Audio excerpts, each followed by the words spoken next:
திறந்து உலகின் நிறங்களை அடையாளம் காண வேண்டிய பிஞ்சு கண்களுக்கு தெரிவதெல்லாம் வெயிலின் உக்கிரம் மட்டுமே. பெற்றோரின் சோம்பேறித்தனம், அவர்களின் அறியாமை மற்றும் இயலாமை அந்த பிள்ளைகளை பிச்சை எடுக்க வைக்கிறது.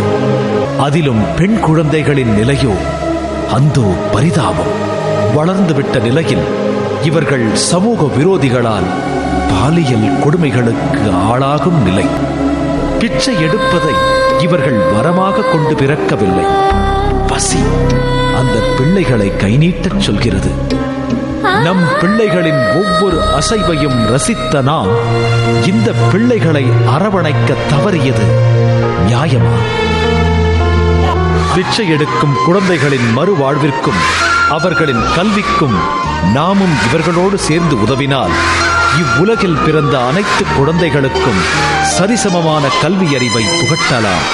கல்வி கற்க வேண்டிய வயதில் பிச்சை எடுக்கும் குழந்தைகளின் மறுவாழ்விற்காக நாமும் சேர்ந்து உதவுவோம்.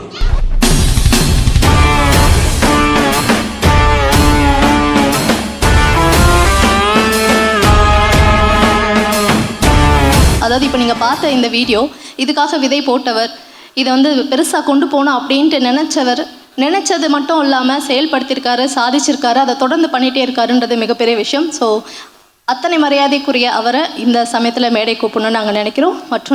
அது மட்டும் இல்லாமல் ஒரு சிறப்பு உரையுமே சார் இப்போ கொடுக்க இருக்காரு. ஜெமி குரூப் அண்ட் இயல் மீடியாவுடைய chairman rotarian doctor A Cyril Joseph அவர்களை மேடைக்கு வருமாறு அன்புடன் அழைக்கிறோம்.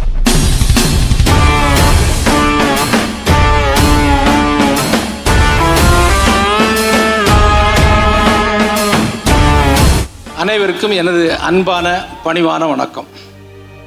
இந்த திட்டத்தை நாங்கள் 2005லேருந்து பண்ணிகிட்டு இருக்கிறோம். இதனோட நோக்கம் ஒன்லி அவேர்னஸ் தான். இப்போ எல்லாரும் பிச்சை கொடுக்கறத நிறுத்தினால் ஒழிய பிச்சை எடுக்கிறத வெளியே எடுக்க முடியாது. அதில் பொதுமக்கள் அதை எடுக்கிறத குறைச்சிட்டாங்கன்னா ரோட்டில் பிச்சை எடுக்கிற எண்ணிக்கை ரொம்ப கம்மியாக இருக்கும். அப்போ கவர்மெண்ட்டோ என்ஜிஓ அதை ஈஸியாக பண்ணிடலாம். அதுதான் எங்களோட நோக்கம். பல நிகழ்ச்சிகள் பல இடங்களில் பண்ணிகிட்ருக்குறோம். தொடர்ந்து அடுத்த நிகழ்ச்சி செப்டம்பர் 21 உலக அமைதி நாள் அன்று அண்ணா யூனிவர்சிட்டி ஆடிட்டோரியத்தில் நடத்த இருக்கிறோம். இதில் பங்கு பெற விரும்புகிற ரோட்டரி கிளப்ஸ் மற்ற ஆர்கனைசேஷன்ஸை அன்புடன் நினைக்கிறோம். நன்றி, வணக்கம்.